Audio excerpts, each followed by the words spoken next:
Hi friends, welcome to our channel. నేను చెప్తాను కొన్ని వాస్తవాలు.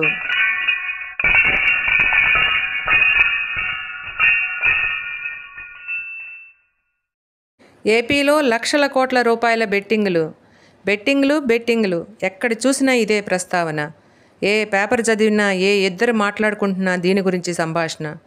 డబ్బులు ఊరికే రావు అని ఒక మహానుభావుడు అన్నట్లు, ఫ్రెండ్స్, డబ్బులు ఊరికే పోవు. ఏమంటారు? అవునా కాదా? మహాభారతంలో ధర్మరాజు తన రాజ్యాన్ని, తన కుటుంబాన్ని జోదంలో, ఇలాంటి బెట్టింగుల్లో పెట్టి మొత్తం కోల్పోయాడు. ఇతిహాసాలు ఊరికే చెప్పవు.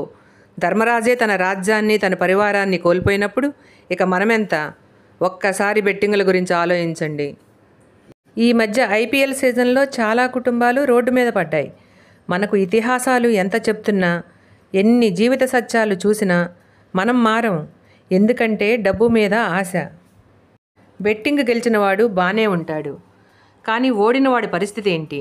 మహాభారతంలో ధర్మరాజులాగా రోడ్డున పడాల్సిందేగా. ధర్మరాజుకు కనీసం తమ్ముళ్ళు, భార్య తోడు ఉన్నారు.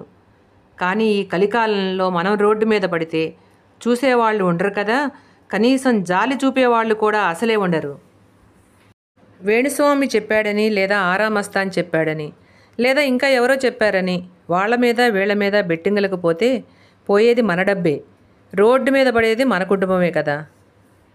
ఇకపోతే బెట్టింగులు గెలిచిన వాడి పరిస్థితి. ఆ డబ్బుతో ప్రశాంతంగా ఉండగలడా? ప్రశాంతంగా తినగలడా? ప్రతి మనిషిలోనూ ఒక మానవత్వం ఉంటుంది కదా. అది నిన్ను గెలిచినా ప్రశాంతంగా ఉండనిస్తుందా? ఒకసారి ఆలోచించండి. ఒకడు భార్యాపిల్లలతో రోడ్డున పడితే ఆ డబ్బు మనకు సుఖాన్నిస్తుందా? కాబట్టి ఫ్రెండ్స్, ఈ బెట్టింగులు మనకొద్దు. కొంతమంది కన్నీళ్లకు, ఈ ఆత్మహత్యలకు ఈ బెట్టింగులు కారణం కాకూడదు. డబ్బులు ఊరికే పోవు కదా.